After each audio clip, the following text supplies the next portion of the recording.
बिस्मिल्लाहिर्रहमानिर्रहीम। मुअज़्ज़ज़ नाज़रीन, उभरता पाकिस्तान में खुशामदीद। आपके सामने यूएसए ईरान वार, उसका नतीजा क्या निकलेगा, ये अब मुझे लगता है कि ईरान डिसाइड करेगा। और जो United state America president Donald Trump, उसकी बदलती हुई बातें, क्योंकि मौरख की बात सुन रहा था और तारीख दान था, उसकी बात सुन रहा था।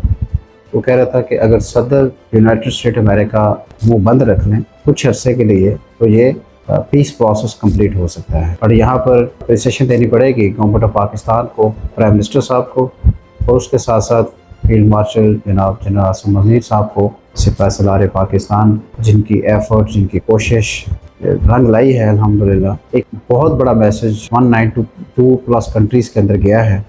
पाकिस्तान, ऑस्ट्रेलिया, अफ्रीका से होता हुआ वेस्ट इंडीज़, हर मुल्क में वज़ीर दाखिला, वज़ीर ख़ारजा, उनके प्राइम मिनिस्टर्स ने अप्रिशिएट किया पाकिस्तान के एफ़र्ट्स को, क्योंकि पाकिस्तान अमन चाहता है। पाकिस्तान चाहता है कि अगर ईरान में अमन होगा तो फिर पाकिस्तान मिडल ईस्ट के अंदर जिस तरीके से एशियन टाइगर बनने जा रहा है आने वाले वक्त में, जो कि इंशाल्लाह पॉसिबल है, उसमें हमें हेल्प आउट करने में जल्दी मदद मिलेगी और हम जल्दी उस पोजीशन पे होंगे जो हमारे बड़ों ने ख्वाब देखा है, जो हमारे सिपाही सालार ने ख्वाब देखा है, हमारे प्राइम मिनिस्टर ने ख्वाब देखा है। सो मैं ये समझता हूँ कि ईरान अपना, उनका पॉइंट ऑफ व्यू है उनकी गवर्नमेंट का, और उनके जो वज़ीर दाखिला है, वज़ीर ख़ारजा है, उनका अपना पॉइंट ऑफ व्यू है। बट वो चाहते हैं कि अब अमेरिका की कि ये बात पीस प्रोसेस की तरफ आता है और साथ ही हमला कर देता है। सो अब इसकी गारंटी कौन देगा कि हम पीस प्रोसेस की तरफ जाएंगे तो ये पीछे से हमला नहीं करना, जो कि आपने हरमज़ के मामलात आपके सामने हैं, जो अमेरिकन सदर के ऊपर कातलाना हमले की कोशिश की गई। मेरे ख्याल में वो ड्रामा है, ड्रामे से ज़्यादा कुछ नहीं है। तो बेसिकली उस बंदे की मुलाकातें डोनाल्ड ट्रंप के साथ पहले से थी।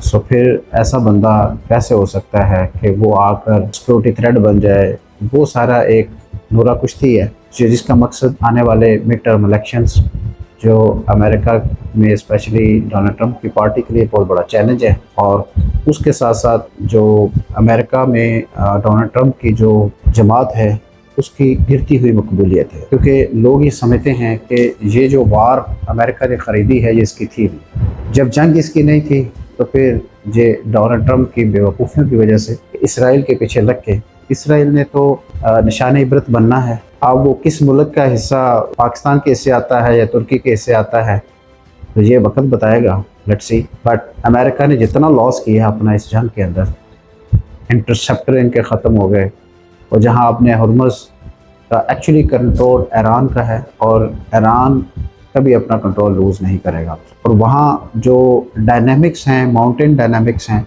वहाँ पर कोई और मुल्क अपनी ग्रिप कर भी नहीं सकता। वहाँ एक्सेसिबिलिटी नहीं है। अगर अमेरिका ईरान को स्पेस नहीं देगा सो और ज़्यादा नुकसान करता हुआ चला जाएगा। थर्ड वन जो मैंने मौजूद नाज़रीन आपसे बात डिस्कस करनी थी वो ये थी कि पाकिस्तान में आने वाले चंद हफ्तों में या मे भी चंद महीनों में 10 से 12 अरब डॉलर की इन्वेस्टमेंट्स आ रही हैं, क्योंकि पाकिस्तान महफूज कंट्री है, सेफ कंट्री है, और पाकिस्तान में ओवरसीज़ पाकिस्तानी का ट्रस्ट बिल्डअप हुआ है। ये Pakistan India war, USA Iran war, Middle East के अंदर जिस तरीके से ईरान ने अमेरिकन बेसिस की जो धुलाई की है, जो उसके ऊपर मिसाइल फायर किए, वहाँ पर जो लोकल इन्वेस्टर था, इवन मैं एक नाम बताए बगैर, यूएई के अंदर मेरा बड़ा प्यारा एक दोस्त है, उसने एक टावर बनाया था 1.27 बिलियन का। उससे मेरी बात हुई है, उसने कहा राशिद भाई वो जो है ना, मैं उसको सेल आउट कर रहा हूँ, मेरा हो गया है उसमें, तो मैंने टोकन ले लिया है 10 करोड़ का, तो मुझे बताएं कि हमारे लिए सेफ इन्वेस्टमेंट क्या है। मैंने कहा जी आज पाकिस्तान यू नो बेटर, और पाकिस्तान में पिंडी इस्लामाबाद में रावलपिंडी रिंग रोड। सो आप आएँ, आप अपनी इन्वेस्टमेंट्स को लैंड करें।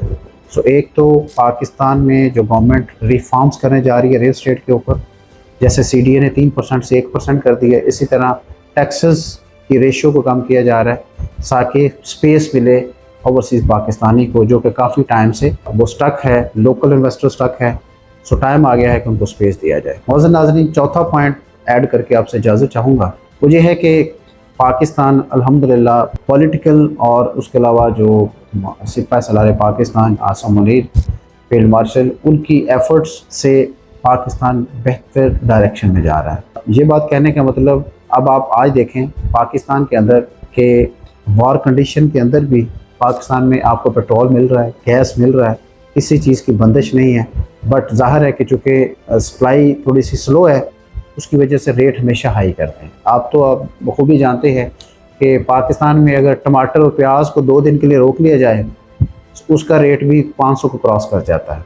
सो आप अपने पड़ोसी मुल्क इंडिया में जाकर देख लें, लोग पंप की लाइनों में लगे हुए हैं, गैस लेने के लिए रातों रात लोग सोते हैं, फैमिलियाँ सो रही होती हैं कि हमारी लाइन कब हमारा नंबर लगेगा, हम सिलेंडर भरवा के जाएंगे। सो पाकिस्तान इससे मुबर्रा है। ये क्रेडिट हमारी गवर्नमेंट को जाता है, ये क्रेडिट हमारी आर्म फोर्सेस को जाता है, हमारी लीडरशिप को जाता है कि इस सिचुएशन में भी हमारे पास नो डाउट की चीज़ महंगी मिल रही है, लेकिन अब मिल रही है, ये कुछ शायद बात है। पाकिस्तान जिस तरफ चल पड़ा है, से सिर्फ आपकी हमारी दुआओं का सिर्फ ज़रूरत है, हमारी सिर्फ अप्रिसिएशन की ज़रूरत है। सो हमें यकीन है कि ये उभरता हुआ पाकिस्तान एक दिन दुनिया के नक्शे के ऊपर स्पेशली एशियन टाइगर बनने से कोई नहीं रोक सकता। जो एशियन टाइगर इंडिया खुद को कह रहा था, अंदर से बिल्कुल गीली लकड़ी निकली है, बिल्कुल लकड़ निकली है, कोई चीज़ ही नहीं है उसके अंदर। सो सिर्फ ये है कि सिर्फ मीडिया और कुछ एक्टर्स ने मिलकर उसकी हवा बनाई हुई थी। सो पाकिस्तान एशियन टाइगर था, है और हमेशा रहेगा। सो उभरता पाकिस्तान में मुझे दे इजाज़त। नेक्स्ट किसी मज़ीद टॉपिक के साथ आपसे मुलाकात। शुक्रिया।